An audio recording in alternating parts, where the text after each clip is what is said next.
Killings, drugs, guns, U.S. contractors teaching torture techniques to Mexican police, and hundreds of millions in American military aid. The war on drugs is transforming the relationship between the United States and its southern neighbor. From the Zócalo in the center of Mexico City, I'm Avi Lewis. This week, we look at the U.S. role in Mexico's drug war.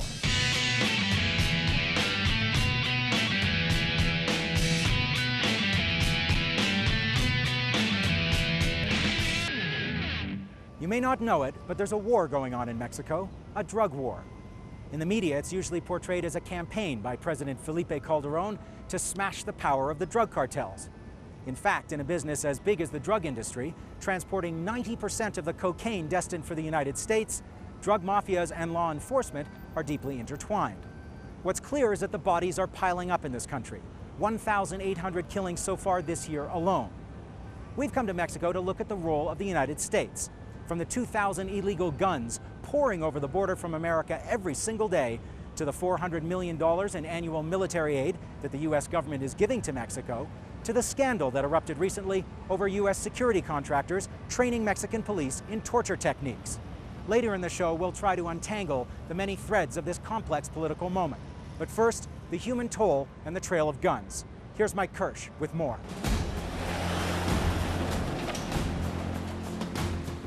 Culiacán, Mexico. This is a city on the front line of war, one that is at its heart deeply tied to policies made in Washington. Since Mexican President Felipe Calderón came to power, more than 4,000 have been murdered in drug trafficking-related crimes, many times more than the number of U.S. soldiers killed in Iraq and Afghanistan in the same time period. At stake, control of tens of billions of dollars of cocaine and methamphetamines flowing annually to American drug users.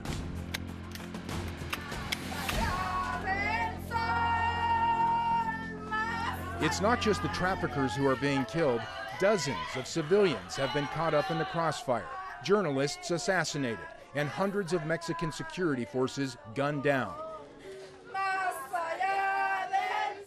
In this Culiacán cemetery, the family of one policeman recently killed bury his body.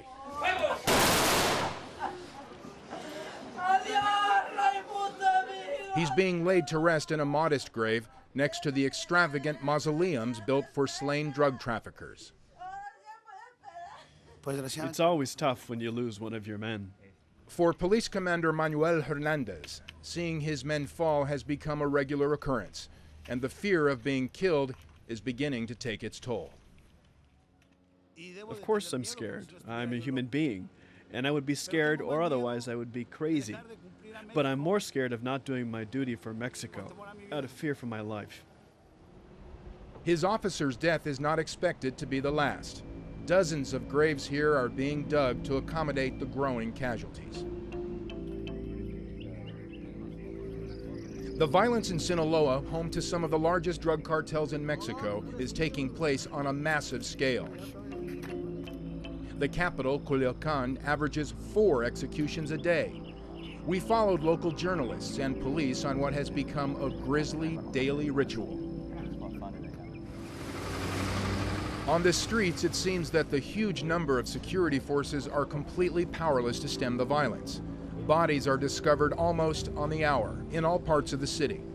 As night falls on day 2 of our tour of this region, 3 more young men have been gunned down here on the streets of Culiacán. Bodies 7, 8, and 9 in less than 48 hours. And the violence is terrifying in its brutality. Recently, in a chilling message from the cartels, 9 bodies were decapitated, the heads dumped in the center of the city for police to collect. Often in response to the violence, police are accused of spraying quiet streets with bullets, with little regard for civilian life. This is the bullet hole from the police that happened on Friday morning. The residents here keep tallies on each day's escalating body count by reading what's referred to as the execution meter on the front page of one local newspaper. Mexican President Felipe Calderón, more than a year and a half ago, declared war on the cartels. 25,000 troops and police flooded into a number of cities. Also wading into the fight, the United States of America. Approximately $1.5 billion of direct military aid was pledged by President Bush. Called the Merida Initiative, or Plan Mexico, the move follows a similar blueprint to the widely criticized and ultimately failed Plan Colombia. I made it very clear to the President that I recognize the United States has a responsibility in the fight against drugs. Under the plan, America will provide training programs and military equipment. Undoubtedly, in terms of influence, it will also tie Mexico closer to Washington. In fact, just one day after the plan was signed into law by George Bush, serious questions were raised about exactly what sort of training the U.S. would provide. Shocking videos surfaced showing Mexican police undergoing a torture training session directed by a contractor believed to be working for a U.S. private security firm. In one video, the contractor drags an officer through his own vomit. In another, a victim receives shots of water up his nose, a common torture technique. That they were training people to torture. The guards torturing, the police torturing. Mercedes Murillo is one of Mexico's most vocal human rights activists. She believes corrupt police forces in Mexico are responsible for a number of murders and also involved in the drug trade itself, and that U.S. money and training will only make the situation worse. In this we have in the States, some policemen are good, and some, of course, are bad. But the good ones, I'm afraid that these people are going to make all our police bad. Regardless of who is killing who, there is no doubt that one of the biggest problems here is the staggering number of weapons on the streets. High-powered assault rifles and machine guns are easy to come by, despite strict gun laws here. On this street, we witnessed the body of one uniformed police officer shot dead on his way to work. The chances are that the bullets that riddled his car were fired from a U.S. gun. According to some sources, 2,000 illegal firearms are brought into Mexico every day from the United States. The fact that the U.S. Constitution allows any person to freely buy, without any limitations, high-caliber weapons has made Mexico full of guns that fundamentally originated in the United States. And with their sophistication and firepower, they are much stronger than the military and police forces here.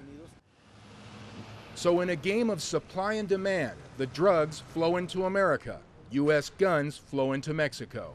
It's a business known by all. The same as you go and buy a hamburger, you can go and buy a gun. It's the same. In America. In America. All America.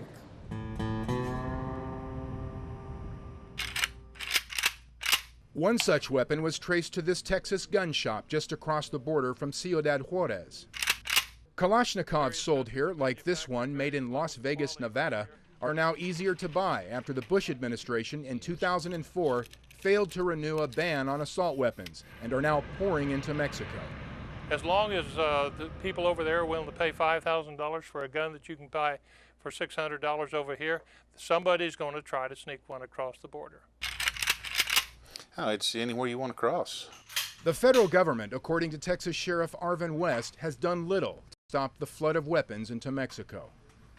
We've seen as many as 13 semi-trucks going into Mexico, and the federal government just non-complacent about it. They could care less. It's simple. I mean, we've got 90 miles, or a little over 90 miles of border, right at 100 miles actually, of border in this county that's wide open. On the Mexican side of the border, we watched several vehicles roll through with no more than a passing glance from customs officials here. Throughout Mexico, American guns continue to kill.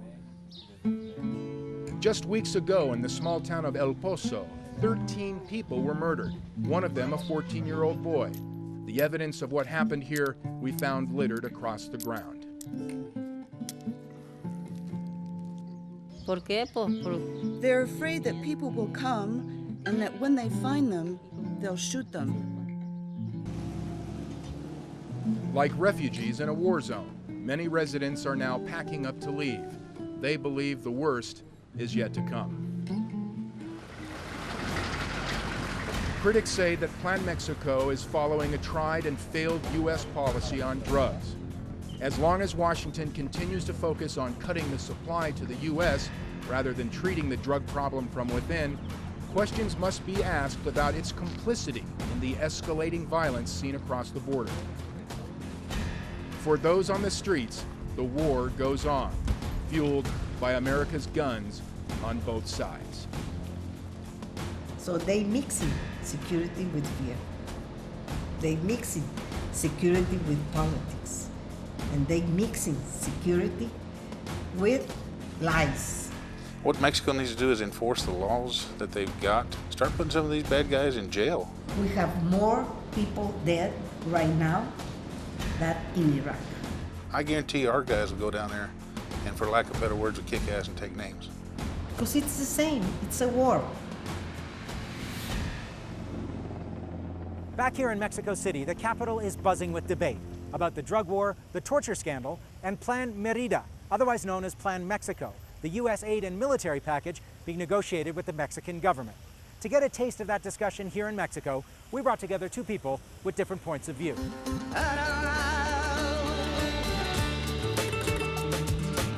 Jorge Chabat is an expert on narcotics trafficking and security who's close to the Mexican government.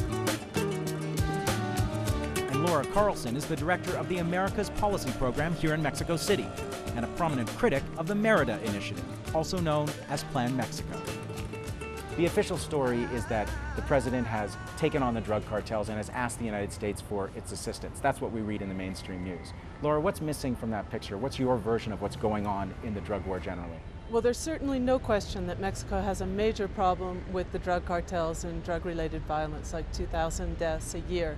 The problem with this version of it is that the Merida Initiative did not begin with President Calderon going to President Bush and saying, we need help with this drug war.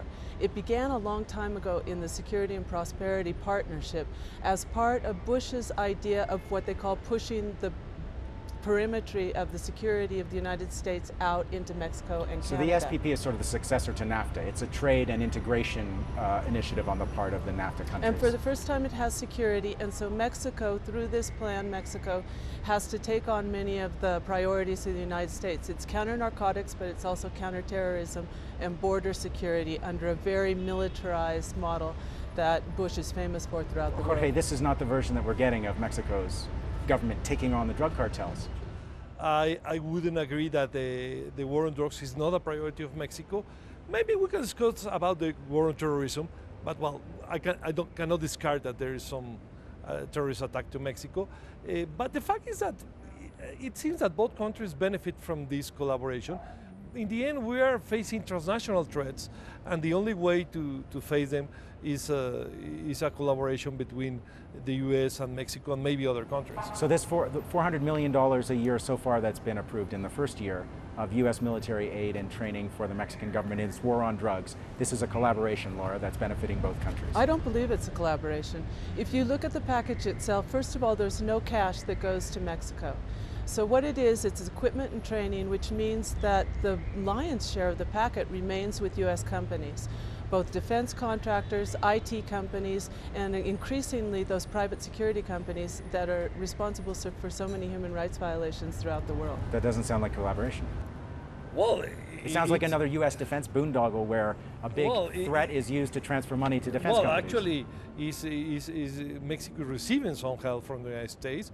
In exchange, Mexico, well, in theory, will have a more prepared police to fight these guys, the drug traffickers and terrorists. I mean, obviously, it's not an equal collaboration because one side puts more than the other side. I think one of the problems is that we're talking about what kind of cooperation, too.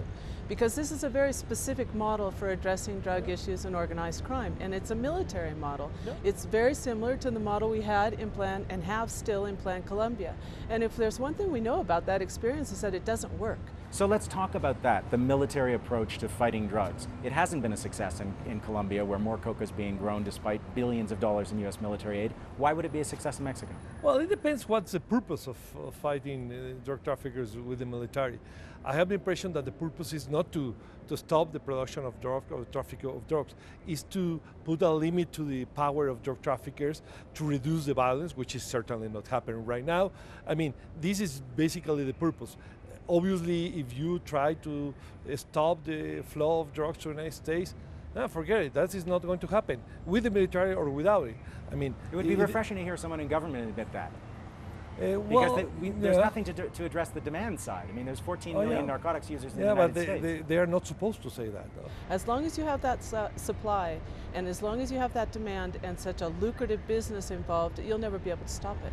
We have to take a quick break, but there is a demand and a supply of guns here in Mexico that are coming from the United States, and when we come back, I want to address that. Okay.